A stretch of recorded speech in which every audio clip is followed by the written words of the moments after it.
mình là Phan Tuyết. Hiện tại mình đang là chuyên gia hỗ trợ kinh doanh online hiệu quả của công ty Zila Việt Nam, chuyên cung cấp các giải pháp và các phần mềm hỗ trợ giúp cho các bạn gia tăng đơn hàng, gia tăng doanh số và lợi nhuận vượt trội. Và ngày hôm nay thì Phan Tuyết sẽ chia sẻ cho các bạn một trong số những cái bí quyết giúp cho các bạn có thể ra được đơn hàng, gia tăng được cái lượng đơn hàng của mình ngay lập tức.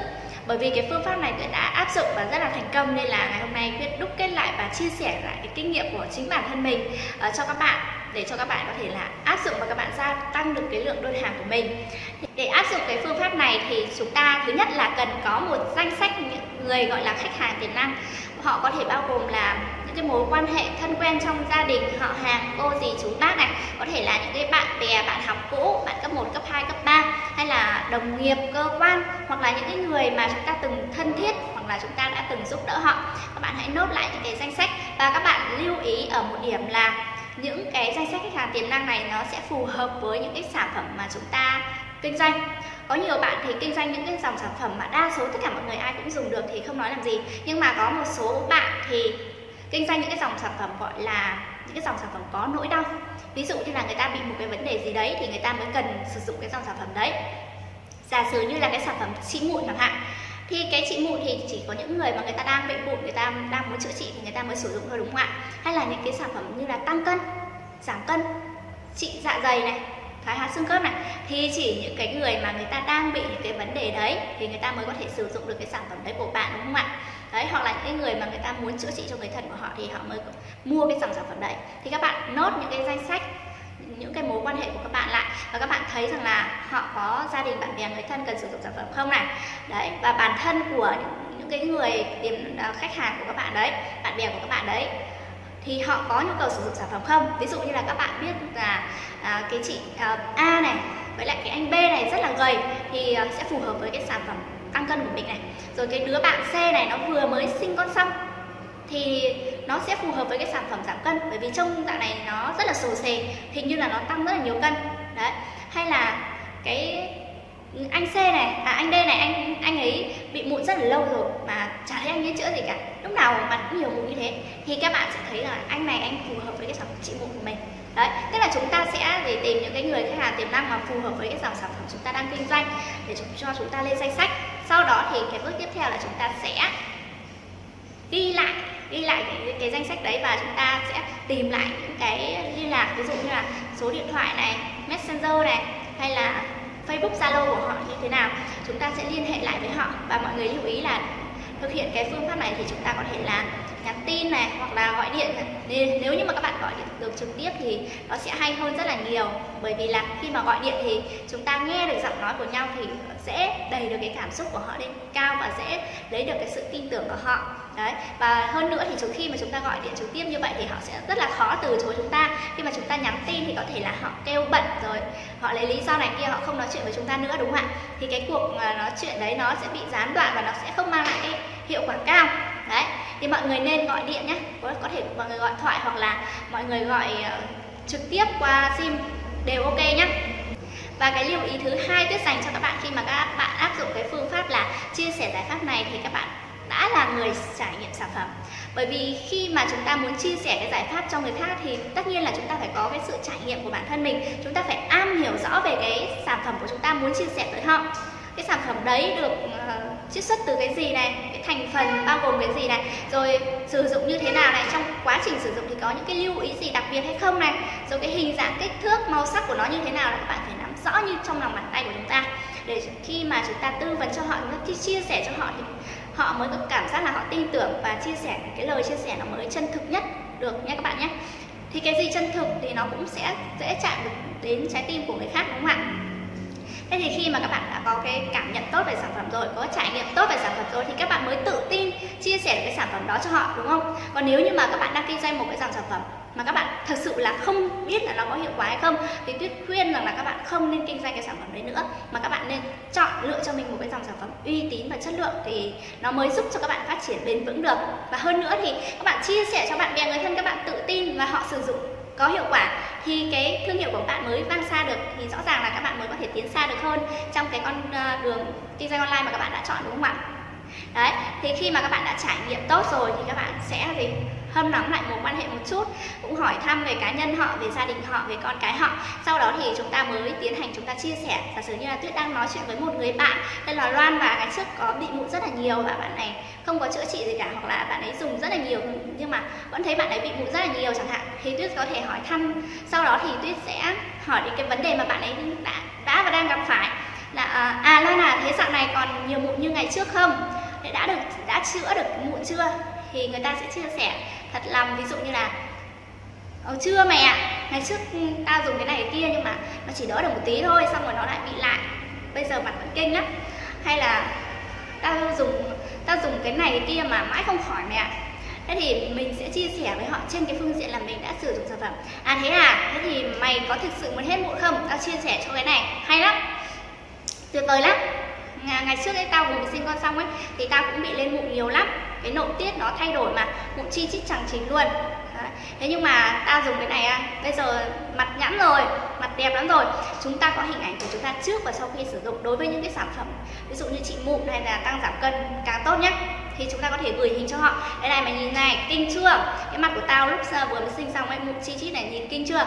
Đấy, thì người ta bảo nhờ. Đấy, thì bây giờ mày nhìn mặt tao bây giờ này. Đấy, thì mọi người có thể chia sẻ cái hình ảnh của mình trước và sau sinh cho họ. Đấy, bây giờ nhẵn mịn đẹp chưa? Thế thì họ sẽ hỏi là nhờ thế bây giờ mày dùng cái gì đấy? Thì mình mới bắt đầu mình chia sẻ thì các bạn lưu ý là các bạn phải có một cái câu chuyện gợi mở. Thì gợi mở đó chính là gì? Vừa nãy Tuyết nói rồi đấy. Sau khi sinh thì bị lên mụn bởi vì thay đổi cái nội tiết, thì mình mới bắt đầu mình kể tiếp với câu chuyện là sau khi mà đẻ xong ấy tự nhiên tao lên nhiều mụn lắm. Xong rồi tao mới tâm sự với cái con em ngày trước ở cùng phòng trọ với tao hồi đại học ấy, thì ngày trước nó cũng bị nhiều mụn lắm mà tao tự nhiên thấy da của nó đẹp đấy, tao cũng hỏi là nó dùng cái gì, thì nó mới chia sẻ cho tao là nó dùng cái này. Thì các bạn mới nói đến sản phẩm. Đấy, nó dùng cái này thì tao mới mua về tao dùng. Thì ban đầu tao sử dụng như này, tức là gì? Các bạn sẽ kể cái quá trình trải nghiệm của các bạn là các bạn sử dụng như thế nào, nó bôi hay là nó chấm hay là nó uống hay là như thế nào. Đấy, và sau bao nhiêu ngày thì tao cảm thấy là cái nốt mụn nó rồi bắt đầu nó se lại, xong rồi nó bớt dần đi, ví dụ như thế chẳng hạn. Các bạn sẽ kể chi tiết gọi là cái quá trình của mình, cái trải nghiệm của mình. Đấy, các bạn kể cho họ như vậy. Nếu như mà các bạn gọi điện thì các bạn kể chi tiết như vậy thì nó sẽ rất là dễ chạm tới trái tim của họ và sẽ làm cho họ cảm thấy rất là tin tưởng. Đấy, thì các bạn kể cái quá trình trải nghiệm của mình và cái kết quả của mình đã đạt được. Đấy, và các bạn nói rằng là đấy, tao được cái đứa em cùng phòng giới thiệu mà dùng bây giờ khỏi rồi, tao thấy nó tốt lắm, với lại ở chỗ tao ấy cũng có người này người kia dùng khỏi. Mọi người hình dung ạ, mọi người phải liên hệ thêm vài cái đối tượng nữa hoặc là vài người quen của các bạn nữa, là người này người kia dùng khỏi tao thấy tốt lắm, nên là tao ở nhà tao buồn không biết là làm gì ra tiền, nên là tao nhập về tao bán luôn. Mọi người hình dung không? Tao thấy tốt, người này người kia dùng cũng khỏi nên là tao nhập về tao bán luôn. Và hôm nay tao cũng hôm nay thì tao cũng chia sẻ cho mày, với lại tao có lời nhờ mày là mày mua ủng hộ cho tao để tao lấy may. Khi mà tao kinh doanh online thành công thì tao sẽ không bao giờ tao quên ơn mày. Đấy, mọi người hình dung ở cái câu chốt này nhá, nó rất là quan trọng và nó rất là đi vào trong cái tâm của cái người được nhờ ấy, tức là người ta thấy là mình sẽ nhờ họ, đúng không? Đấy, cái câu là gì? Mày ủng hộ tao, bao giờ tao kinh doanh online thành công thì tao sẽ không bao giờ quên ơn mày. Đấy, ở trong cái giải pháp, ở trong cái biện pháp bán lẻ là chia sẻ cái trải nghiệm và chia sẻ cái giải pháp này, thì chúng ta sẽ bao gồm là chúng ta phải có thì cái khách hàng đúng cái nhu cầu này. Cái thứ hai là chúng ta phải có cái câu chuyện của bản thân chúng ta. Cái câu chuyện đấy thì nó phải có có nhân vật này, rồi có cái trải nghiệm của chúng ta này, đấy, có cái kết quả sử dụng này. Mọi người hình dung không ạ? Đấy, và sau đó thì chúng ta sẽ nhờ họ, có lời nhờ họ để họ ủng hộ cái sản phẩm cho chúng ta. Và nó tương tự đối với các sản phẩm khác, ví dụ các bạn bán tăng cân, giảm cân, hay là các bạn bán những cái sản phẩm thuốc xương khớp thì các bạn có thể chia sẻ. Giả sử như là các bạn biết rằng là nhà đấy có nhà anh hay nhà chị của các bạn có bố mẹ bị đau nhức xương khớp chẳng hạn, thì các bạn có thể hỏi thăm là đấy chị ơi, thì dạo này bác có khỏe không, bác còn hay bị đau chân hay không. Thì nếu như mà người ta đang có vấn đề ấy, thì người ta sẽ chia sẻ cho các bạn, đúng không? Thì người ta sẽ chia sẻ là bác vẫn thế mà vẫn đau chân thế Thế thì mình mới chia sẻ, chị ơi, ngày trước mẹ em ấy cũng có một cái thời gian tự dưng kêu đau lưng lắm. Đấy, thế là em mua cái lọ thuốc xoa bóp này này. Đấy, thì mọi người mới giới thiệu cái sản phẩm đấy ra về cho mẹ em bóp ấy. Bóp mỗi ngày 3 lần này, sáng này, trưa này, tối này. Đấy, mọi người kể cái cách mọi người cho người nhà của mình sử dụng như thế nào này. Đấy, và sau khoảng hơn 1 tháng thì em thấy mẹ em không kêu đau lưng nữa rồi. Thì chị thử mua cái lọ này về cho bác sử dụng xem. Em thấy cái dòng này nó tốt đấy, mẹ em sử dụng ấy, xong rồi em mới bảo cho mấy cô hàng xóm này, mấy bác hàng xóm, hoặc là mấy ông bà hàng xóm của nhà em dùng cũng thấy khỏi và đỡ nhiều lắm. Thế nên là mọi người cứ nhờ em là lấy về, nên là bây giờ em gọi là em lấy về nhà em bán luôn đấy. Đấy, thì mọi người nói một cách chân thực như thế, chia sẻ vào đầu và cuối như vậy, sau đó mọi người nhờ họ ủng hộ cái sản phẩm cho mọi người. Thế bây giờ em vừa mới nhập cái lô hàng mới ấy, thì em nhờ chị là mua ủng hộ cho em, vừa ủng hộ cho em vừa giúp cho bác có thể là khỏe mạnh và hết đau chân hơn, thì gọi là một công đôi việc chị ạ. Đấy, và em không bao giờ em quên ơn chị khi mà em kinh doanh online thành công đâu, khi mà em kinh doanh thành công đâu, ví dụ như vậy. Đấy, thì đây là một cái câu rất là then chốt. Mọi người nhớ cái kịch bản chưa ạ? Nếu như mà không nhớ thì mọi người hãy ghi lại nhé, ghi lại cái kịch bản cho riêng mình, ghi lại một cái câu chuyện trải nghiệm của chính bản thân mình ra, và các bạn phải nói, các bạn phải chia sẻ một cách trôi chảy.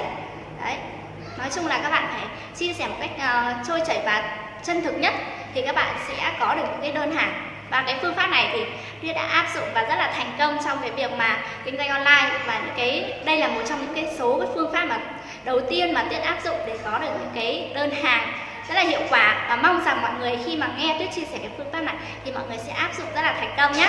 Xin cảm ơn các bạn đã lắng nghe cái video của Phan Tuyết, và nếu như mà mọi người đang gặp khó khăn trong kinh doanh online thì hãy liên hệ với Facebook Phan Tuyết qua số điện thoại là 0368 398 070 nhé. Xin chào và hẹn gặp lại tất cả mọi người.